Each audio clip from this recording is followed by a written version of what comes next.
The shot rang out across the barren valley, a sound so precise it seemed to cut through the wind itself. From nearly a mile away, the target crumpled silently to the ground. No one cheered. No one clapped. In the world she lived in, silence was the only applause.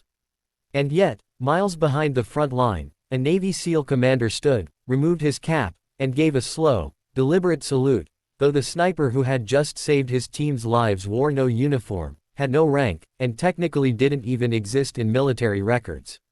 Her name, well, the name she used, was Ava Morgan. At least, that's what she told the few people she trusted. She had grown up in the dusty outskirts of New Mexico, the daughter of a single mother who worked 2 jobs to keep food on the table. Ava's father had been a Marine, killed in an ambush before she turned 8. From that day on, she lived with 2 things, an aching loss and the old Remington rifle her father had taught her to shoot before she could even ride a bike. Shooting wasn't just a skill for Ava, it was a language. The crisp pull of the trigger, the almost imperceptible recoil, the whispered kiss of a bullet finding its mark, these were her words. And while most kids in her neighborhood dreamed of escaping through scholarships or jobs in the city, Ava's escape came in the form of desert horizons and targets no one else could hit. Years later, at 25, she was working as a civilian firearms instructor when she was approached by a man in plain clothes. He didn't give her a business card, only a question: can you hit a moving target at 1,000 yards? That question led her into a shadowy world where her skill wasn't just admired, it was needed. She never officially joined the military. No oath, no boot camp, no issued dog tags. She was a contractor, an unofficial asset. Her missions didn't appear on any public record. Her paycheck didn't come with a benefits package.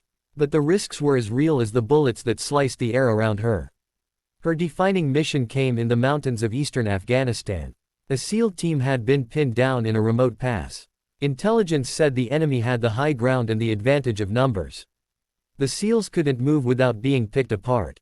Ava was flown in under the cover of night, carrying only her rifle, a pack, and the quiet certainty of someone who knew she would either return on her feet or not at all. The climb was brutal: thin air, jagged rocks, and freezing wind that cut like glass.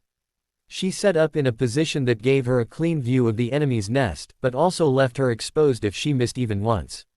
Through her scope, she saw them, figures moving, preparing to rain fire on the trapped team. Her breathing slowed, her heartbeat sinking with the rhythm she'd trained for years to control. One shot. The spotter crumpled. Another. The machine gunner's weapon fell silent. She moved through the enemy like a ghost, each bullet a message: not today. Within minutes, the pressure on the SEALs lifted. They advanced, secured their position, and radioed for extraction. When Ava finally came down from the ridge, cold to the bone and dust covering her face, the SEAL commander stepped forward. She expected a nod, maybe a handshake. Instead, he stood tall, removed his cap, and gave her the kind of salute reserved for warriors who had earned respect the hard way. "You saved my men," he said quietly. "And you did it without asking for anything in return." She didn't respond with words. She didn't need to. Her work wasn't about recognition, it was about making sure someone else got to go home alive.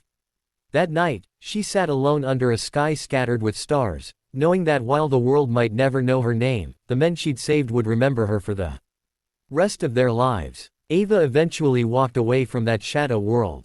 She returned to her hometown, teaching marksmanship to young women who'd been told they weren't strong enough, fast enough, or brave enough. She never told them about the mountains, the missions, or the salute from the commander. But sometimes, in the quiet moments between lessons, she would smile, remembering the truth that had carried her through every mission. You don't need a rank or a name to make a difference. You just need the courage to take the shot when it matters most. If you'd like, I can now expand this into a scene-by-scene, minute-by-minute format so it perfectly fits a 55-minute YouTube video structure with tension arcs and emotional beats.